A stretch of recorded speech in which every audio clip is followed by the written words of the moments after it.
facial treatment, body slimming, and so many more mga bossing. Ay first time ko nga na-experience mga bossing dito sa kauna-unahang aesthetic center sa Katiklan. Abaw! Yo, what's up sa inyo mga bossing? Abaw! For today's video nga mga bossing ay may experience ko ang kauna-unahan kong first time na magpa-facial. Dito yan mismo mga bossing sa kauna-unahang aesthetic center dito sa Katiklan, ang Ruby Sense Aesthetic Center, na matatagpuan sa 3rd floor ng Ronica Building sa taas ng Motor Trade mga bossing and in front of Metro Bank. Bago nga umpisahan yung treatment ko dyan mga bossing, eto nga, nag-fill out muna ako dito sa kanilang patient consultation form and they give me a chance mga bossing para nga silipin ang kanilang mga rooms dito. And as expected nga mga bossing, 10 out of 10 pagdating sa cleanliness nila dito. At nung nakita ko nga yung mga machines nila dito mga bossing, ay masasabi mo talagang high quality service ang Ruby Sense Aesthetic Center. Ito po yung mga machine namin, sir. Ito po yung M-scalp namin. Sa tummy, 30,000 sit-ups po to. Itong M-scalp po namin. Tapos, ito naman po yung laser para sa hair removal po. Ito naman yung Pico laser namin para sa mga dark spots.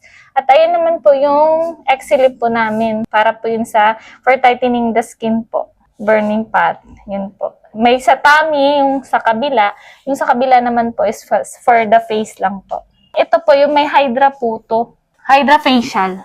For normal skin, for whitening, anti-pimples. At di na nga ako nagpatumpik-tumpik dyan mga bossing at inumpisa na itong facial treatment sa akin mga boss. At napaka-friendly nga ng kanilang esthetician dito mga bossing. At dahil nga first time ko to mga bossing, masasabi ko talagang napaka-relaxing nito mga bossing. Kung medyo stress ka na sa trabaho mo, sa pag-aaral mo, o sa life mo, baka sign na yan para pumunta ka dito sa Ruby Sense. O di kaya naman, kung nagpo-problema ka sa regalo, sa mansary, o di kaya naman anniversary, isa na siguro ito sa pinakamagandang ire-recommenda ko. Treat mo na ang partner mo na pumunta dito sa Ruby Sense Aesthetic Center sa Katiklan. At kung medyo malaki na ang pinaghirapan mo kakakain, pwede mong itry ang kanilang body slimming treatment dito. And to know more about Ruby Sense Aesthetic Center, like and follow their Facebook page mga bossing para updated kayo. Kasi balita ko mga bossing, meron silang pa-promo ngayong September sa kanilang anniversary. And that's it for now mga bossing. Thanks for watching. This is Boss D.